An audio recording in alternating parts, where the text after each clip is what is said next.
बिस्मिल्लाहिर्रहमानिर्रहीम। अस्सलाम वालेकुम साथियों। आज 23 दिसंबर बरोज़ जुम्मा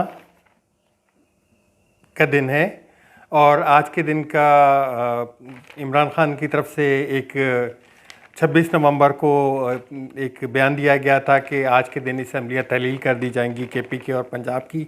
लेकिन उसमें जैसे जैसे तब्दीलियाँ आती गई कि सबसे पहले तहरीक अदम एतमाद जमा कराई गई, हाई कोर्ट को एक इस हाई कोर्ट के पास गए कि जी तहलील ना की जाए। उसके बाद गवर्नर पंजाब का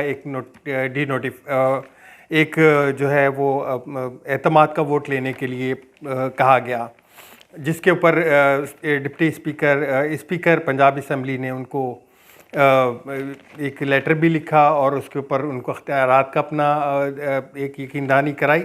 और सूरत हाल उस वक्त ख़राब हो गई जब रात को 1:30 बजे के करीब गवर्नर पंजाब नोटिफाई कर देते हैं रात के अंधेरे में वज़ीर आला पंजाब और काबीना पंजाब को। उसके ऊपर आज हाई कोर्ट में मैंने आपको पहले ही बता दिया था कि ये मामला मुझे अदालत की तरफ जाते हुए नज़र आ रहा है, तो वो अदालत की तरफ चला गया। सुबह अदालत में इसकी पेशी हुई। पेशी के पहले हाफ में दलाइल सुने गए। नेक्स्ट दलाइल जो समात वक्फे के बाद समात हुई, उसका कुछ अहवाल मैं आपको पढ़ के सुना देता हूँ। सबसे पहले तो लाहौर हाई कोर्ट परवेज़ इलाही असम्बली तोड़ने की यकीन दहानी पर वजारत आला पर बहाल। इसकी डिटेल आगे लेते हैं। लाहौर हाई कोर्ट ने परवेज़ इलाही की जानिब से वज़ीर आला के मनसब पर बहाल करने की सूरत में सूबाई असम्बलियाँ ना तहरीर करने की यकीन दहानी पर उन्हें बहाल कर दिया। लाहौर हाई कोर्ट के जस्टिस आबिद अजीज़ शेख की सरबराही में 5 रुकनी बेंच ने वक्फे के बाद समात शुरू की तो वकील अली ज़फ़र ने परवेज़ इलाही की जानिब से दी गई अंडरटेकिंग पढ़कर सुनाई। ये अंडरटेकिंग पढ़ने वाली है क्योंकि जो ख़बरें मीडिया पे चलाई जा रही हैं वो बिल्कुल डिफरेंट है और जो अंडरटेकिंग के मंदरजात हैं वो भी आप सुन लें। मैं अंडरटेकिंग की कोशिश करता हूँ, आपको कॉपी भी एक प्रोवाइड कर दूँ इस पर। तो जी कहा जाता है कि चौधरी परवेज़ इलाही ने आइंदा समात तक असम्बली ना तोड़ने की तहरीरी अंडरटेकिंग जमा करा दी, जिसमें कहा गया कि अगर मुझे बतौर वज़ीर आला और काबीना को बहाल कर दिया जाता है तो आइंदा समात तक गवर्नर को असम्बली तहलील ना करने की समरी नहीं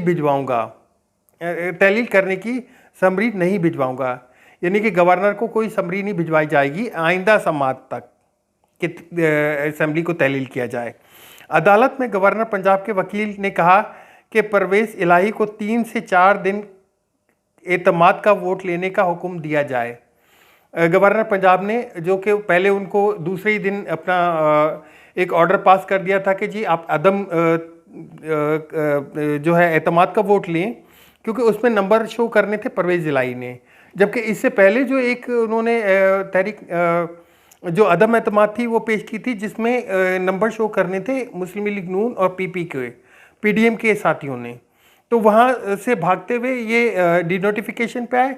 डिनोटिफिकेशन करने के बाद कोर्ट में जाके इनको इस्तदा करने के 3 से 4 दिन में इनको हुक्म जारी किया जाए कि ये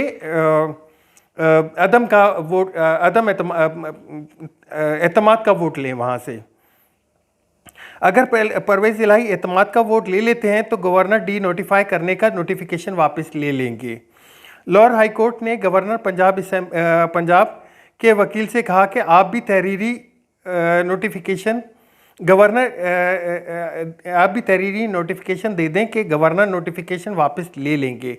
अब इसका जिक्र कोई मीडिया के ऊपर कोई बिल्कुल नहीं हो रहा कि अदालत ने गवर्नर को भी नोटिफिकेशन वापस लेने के लिए एक अंडरटेकिंग देने का कहा है, जिस पर वज़ीर आला परवेज़ इलाही के वकील अली ज़फ़र ने कहा कि हम नोटिफिकेशन की लाकानूनियत को चैलेंज कर रहे हैं।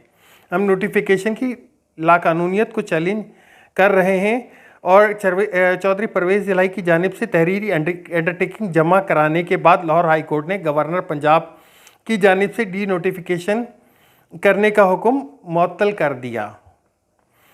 परवेज़ इलाही को वज़ीर आला बहाल कर दिया।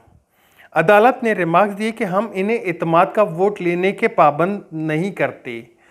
मतलब वकील जो गवर्नर का वकील था उसके उन्होंने कहा कि 3 से 4 दिन के अंदर इत्मीनान का वोट ले लें तो हम नोटिफिकेशन वापस ले लेंगे, जबकि अदालत ने नोटिफिकेशन मुअत्तल कर दिया और उसको वज़ीर आला को ये भी पाबंद नहीं किया कि आप अदम का इत्मीनान का वोट लें।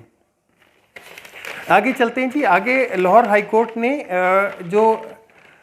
कोर्ट ने गवर्नर पंजाब, अटारनी जनरल समेत दीगर को नोटिस जारी कर दिए और तमाम फारिकीन को 11 जनवरी को जवाब जमा कराने का हुक्म दे दिया। अब इसमें 2 से 3 चीज़ें देखने वाली हैं। एक तो सबसे पहले ये देख ली जाए कि जो उनको बहाल किया गया है वो अगली समात तक एक अंडरटेकिंग ली गई है कि अगली समात तक आप असम्बलियाँ बहाल नहीं करेंगे, असम्बली को तहलील ना करने की समरी गवर्नर को नहीं भेजेंगे, नंबर 1। नंबर 2, उन्होंने जो नोटिफिकेशन आया था गवर्नर पंजाब की तरफ से कि डी नोटिफाई कर दिया कि उन्होंने जो नोटिफिकेशन जारी किया था कि आप इत्मीनान का वोट लें, उसको भी खारिज कर दिया, ठीक है। और परवेज़ इलाही बमा काबीना अपने उनको बहाल कर दिया अपने स्टेटस पे, ठीक है। उसके बाद उन्होंने जो सेक्रेटरी हैं अपना अटारनी जनरल सेक्रेटरी, उनको भी जवाबात जमा करवाने तक का कह दिया और समात को 11 जनवरी तक मौखर कर दी। तो अब अगली समात जो है वो 11 जनवरी तक है। 11 जनवरी तक ये असम्बली तहलील होने नहीं जा रही। परवेज़ इलाही साहब की तरफ से एक बयान दिया जो कि मुनिस इलाही की ज़बानी चल रहा है इस वक्त कि जी हम इत्मीनान का 3 से 4 दिन में इत्मीनान का वोट ले लेंगे और इत्मीनान का वोट लेने के बाद असम्बलियाँ तहलील कर दी जाएंगी, क्योंकि हमारा इमरान खान के साथ एक दिली राब्ता ये है कि हम उनके कहे हुए जो भी कलमात हैं उनको पूरा करेंगे। तो अगली तारीख जो है माफ़ कीजिएगा मेरी कुछ तबीयत ठीक नहीं है, तो अगली समात जो है 11 जनवरी तक है। 11 जनवरी तक तो मुझे नहीं लगता कि ये असम्बली जो है वो कहीं तहलील होने लगी। तो जब तक ये अदम एतमाद का वोट ले लेंगे उसके बाद ये असम्बली को डिज़ोल्व कर देंगे। ये जो है इन्होंने मुनिस इलाही साहब ने चौधरी परवेज़ इलाही की तरफ से बयान दिया है। तो अब कुछ लोग जो है वो दंदना रहे हैं बड़ा के जी KP के असम्बली क्यों नहीं मुअत्तल की। तो ये मैंने आपको पहले ही बयान दे दिया था कि KP के असम्बली तहलील का जो वो है वो पंजाब असम्बली के साथ मुंसलिक है, क्योंकि KP की असम्बली अगर तहलील की जाती है तो उससे अगर और पंजाब असम्बली तहलील नहीं होती तो उससे कोई ज़्यादा फ़र्क नहीं पड़ेगा। तो सबसे पहले पंजाब असम्बली मुअत्तल होगी, तहलील होगी, उसके बाद KP की असम्बली तहलील की जाएगी, फिर जाके 66% एक नैरेटिव बिल्ड होगा कि जी हमको अगले इलेक्शन में साफ शफाफ इलेक्शन की तरफ जाना चाहिए। इसके साथ ही PP और PMLN ने परवेज़ इलाही के खिलाफ तहरीक अदम एतमाद वापस ले ली। ये तो उनको करना ही था क्योंकि इनके पास बंदे पूरे नहीं हैं। ये अदम एतमाद के लिए जो बंदे पूरे करने थे जिसके ऊपर स्पीकर पंजाब असम्बली जा रहे थे अदम एतमाद की तरफ, वो उधर से तो इन्होंने फरार अख्तियार कर ली। अब मीडिया पे चलने वाली खबरें बिल्कुल तजाद हैं कि जी फरार किसने अख्तियार किए, फरार इन्होंने अख्तियार किए।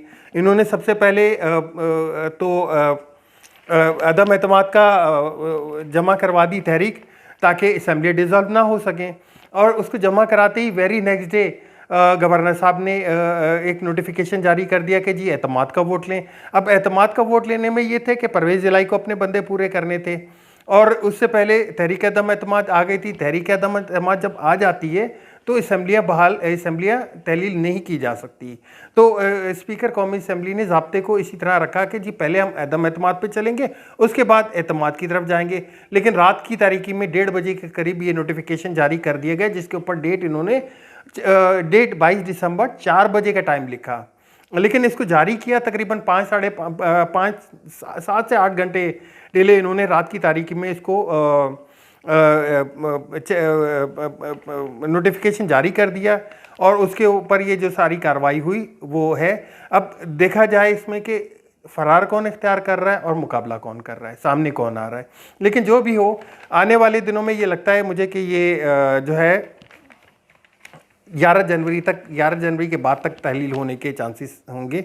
और 11 जनवरी के तहलील होती है तो फिर 11 अप्रैल यानी कि वो रमज़ान का टाइम होगा। रमज़ान से फारिग होते ही तो मेरे ख्याल से अब जो है वो इलेक्शन की मूड में नहीं जाया जाएगा, क्योंकि उसके बाद फ़ौरन बाद तो हमें फिर बजट के ऊपर लगना पड़ेगा। बजट से फारिग होंगे फिर वही अगस्त की कंडीशन आ जाएगी। अगस्त में तो असम्बलियाँ वैसे ही नए इलेक्शन का है। कम से कम ये हो जाएगा कि एक तरह से कि हुकूमत के ऊपर प्रेशर पड़ जाएगा कि वो इलेक्शन से फ़रार ना कर सके, क्योंकि उम्मीद ये लग रही है कि ये किसी तरीके से ये आगे की तरफ मूव करना चाहते हैं या अगस्त अक्टूबर से भी इलेक्शन को आगे डिरेल करना चाहते हैं। तो हालात तो कुछ इस तरफ जाते हुए नज़र आ रहे हैं। एक एडवोकेट अजहर साहब की तरफ से एक मैसेज आया जी कि नोटिफिकेशन की कोई हैसियत नहीं है, गवर्नर को हटाने के लिए मरासला जारी कर दिया गया है। क्योंकि ये कल जो स्पीकर साहब ने एक प्रेस कॉन्फ्रेंस में कह रहे थे कि जी अगर जैसे ही ये नोटिफिकेशन का जारी करेंगे, डी नोटिफाई करेंगे वज़ीर आला को, तो वो भी अपने ख़त सदर साहब को जारी कर देंगे कि जी गवर्नर को हटा, इस गैर आइनी कदम पे और इस गैर कानूनी हरकत पे गवर्नर को हटाया जाए। तो वो मरासला ज़ाहिर है भेज दिया गया। मैं आपको पहले भी एक व्लॉग में बता चुका हूँ कि मुस्लिम लीग नून बहुत अच्छे से जो सिस्टम है उसको यूज़ कर लेती है अपने काम के लिए। अब किस तरह ये पहले बड़े भड़क भड़क के बोलते थे कि आप असम्बलियाँ तहलील करें और हम फ़ौरन जो है नए इलेक्शन की तरफ चले जाएंगे। अब जब इमरान खान ने असम्बलियाँ तहलील करने की डेट दी तो वो उन्होंने किस तरह से असम्बलियों को बचाया। ये असम्बलियाँ इमरान खान की असम्बलियाँ थी जिनको ये बचाने के लिए दौड़ कर रहे थे। तो बहुत अच्छा मैनिपुलेट कर लेते हैं ये लोग। उसके आगे चलते हैं जी। कुकड़ी का जो बहरान हुआ है, कुकड़ी की जो खुराक का, उसके ऊपर शाहीन सोबाई साहब ने एक मैसेज किया कि कुकड़ी का जो बहरान हुआ है, जो खुराक की किल्लत हुई हुई है, आया ये खुराक की किल्लत सिर्फ पूरे मुल्क के मुर्गी खानों को हुई हुई है या हमजा शहबाज के मुर्गी फार्म को भी हुई हुई है, या ये तो नहीं है कि पूरे फार्म्स बंद करवा के और 2 को 4 करने में लगे हों ये। खैर जी आगे चलते हैं हम। कल परसों एक बिलावल साहब ने एक मैसेज किया था, एक प्रेस कॉन्फ्रेंस करते हुए उन्होंने कहा कि 1 अरब 75 करोड़ का जो ख़र्चा हुआ है मेरे पे, एक तो मैं ये हक रखता हूँ कि मेरे पे ये किया जाए, दूसरा मैं अपने टिकट का और होटल का बिल अपनी जेब से देता हूँ। जिसके ऊपर वज़ीर हैं जी MNA हैं बुशरा गौहर, उन्होंने एक मैसेज किया है कि what is the source of income, कि आप अपनी सोर्स ऑफ इनकम तो पहले जाहिर करें कि आपकी सोर्स ऑफ इनकम क्या है। और ये तो उनको शो करनी चाहिए, अगर वो बता सकें कि जी मैं कमाता कहाँ से हूँ, जहाँ से ये मैं टिकट के पैसे और होटल की जो पेमेंट है वो पे करता हूँ। ये इसके लिए तो जाहिर सी बात है अब उनको अगली प्रेस कॉन्फ्रेंस में कुछ ना कुछ जवाब तो देना पड़ेगा। आगे चलते हैं जी। हम मुल्क के जो इक्तसादी जिस पोजीशन में जिस फंसा हुआ है, वहाँ बार बार एक ही बात मैं करता हूँ कि नए इलेक्शन की तरफ जाया जाएगा। जो नया इलेक्शन हो के जो हुकूमत आएगी उसको एक मैंडेट मिलेगा 5 साल का, और वो अच्छे से इस चीज़ को डील कर सकेगी और अच्छे से पाकिस्तान को किसी एक ट्रैक पे लगा सकेगी कम अज़ कम। तो मूडीज़ ने तो हमें मूडीज़ फिंच ये जो एक मार्केट, ये जो इंटरनेशनल मार्केट को एक टारगेट करती हैं या एक फिगर देती हैं कि इस वक्त मुल्क में जो इक्तसादी या जो एक्सपोर्ट की पोजीशन है वो इस पोजीशन पर है, तो उन्होंने तो हमें नेगेटिव में रखा हुआ है। और मूडीज़ फिंच के बाद अब S&P ने भी हमें -B से और गिराकर CCC+ कर दिया है। CCC+ का मैं आपको थोड़ा सा बताता चलूँ, जो मैंने मुजम्मिल साहब के एक ट्वीट से चुराया है या लिया है, उसका ये है कि ये आज से पहले CCC में यूक्रेन को डाला गया था। यूक्रेन एक जंगज़दा इलाका है, उसके ऊपर रशिया और यूक्रेन की जंग चल रही है, तो उसको CCC में रखा गया है। एक और मुल्क है सिल्वाडोर को CCC+ में रखा गया है, और अब इसमें पाकिस्तान को भी प्लस में रख दिया गया है। वजूहात क्या बताई गई हैं? वजूहात फ्लडिंग बताई गई है, दूसरा ज़र मुबादला के ज़खायर की कमी बताई गई है, तीसरा एक्सपोर्ट में कमी को बताया गया है। अब सैलाब के ऊपर जी तबाहियाँ तो ज़ाहिर है, डिज़ास्टर बड़े बड़े मुल्कों में आते हैं और दुनिया में कहीं भी आ सकते हैं, लेकिन इस फ्लडिंग को कंट्रोल सही से नहीं किया गया। इस फ्लडिंग को अगर तरीके से डील किया जाता तो हम लोग इस माइनस रेटिंग में नहीं जाते। दूसरा, ज़र मुबादला के ज़खायर गिर के आज $6.1 पे चले गए हैं, $6.1 बिलियन पे चले गए हैं, और कमी वाक़या हो रही है। और जो अब इन्होंने एक 265 अरब रुपए का एक टारगेट बना के दिया कि जी हमने फ्लडिंग के ऊपर लगाया है, उससे तो और मज़ीद नीचे चला जाएगा। हालात बदस्तूर कशीदा चल रहे हैं। डॉलर 265 का भी नापेद है मार्केट में, ओपन मार्केट में। गवर्नमेंट रेट में भी आज 61 पैसे इजाफा हुआ है। तो अब हालात, कंपनियां बंद से बंद हुई चली जा रही हैं। आज भी बलूचिस्तान रबड़ की तरफ से एक मैसेज है कि जी उन्होंने अपना शटडाउन कर दिया है। एक दो कारखाने और का भी है, वो भी मैं मैसेज आपको दिखा देता हूं। और हालात अच्छाई की तरफ नहीं जा रहे। हालात अच्छाई की तरफ, अगर ये आज इलेक्शन का ऐलान कर दिया जाता या आज असम्बलियों को तहलील करके और नए इलेक्शन की तरफ चले जाते, इलेक्शन के मोड में चले जाते, तो शायद पाकिस्तान एक बेहतरी की तरफ निकल आता, एक बेहतरीन राह पे चल पड़ता। लेकिन कुछ जो बाबा बैठे हुए हैं लंदन से, और कुछ जो यहाँ जो बहुत अच्छे से मैनिपुलेट कर लेते हैं, एक सहाफ़ी को उठा के पीसीबी का चेयरमैन लगा देते हैं, एक क्रिकेटर को पीसीबी के चेयरमैन से हटा देते हैं। तो ऐसा ही है, आज भी कुछ सहाफ़ी चीख रहे थे कि जी इमरान खान की हार हुई है। हार किसी की नहीं हुई है, हार पाकिस्तान की हुई है। इमरान खान की हार बता रहे हैं। इमरान खान आज नहीं तो 11 जनवरी को तहलील कर देंगे, और तहलील करने से उनको क्या फ़ायदा होगा?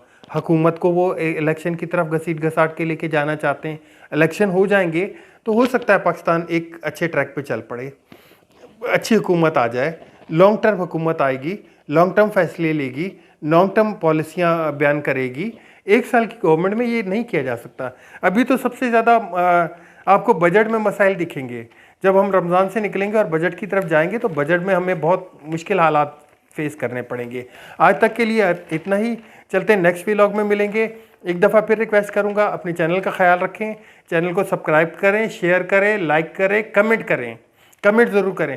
दूसरा, एक और अच्छी चीज़ मैं आपको बताना चाह रहा हूँ। कल मैं बैठ के सोच रहा था कि देखें, दो चीज़ों से जो है आपको ज़्यादा समझने के लिए मौका मिलता है। एक तो तारीख़, और दूसरा जो आलमी एक नज़रिया है, या जो आलमी हालात को देख के। हम अपने इस सेगमेंट में कोशिश करेंगे कि मैं एक सेगमेंट जो है वो हफ्ते में तारीख़ का ले लूँ कोई, और एक सेगमेंट जो है कुछ इसी में थोड़ा सा हिस्सा एडजस्ट करके कुछ आलमी सतह पे भी आपको अपडेट देता चलूँ। आज तक के लिए अल्लाह हाफ़िज़। पाकिस्तान जिंदाबाद।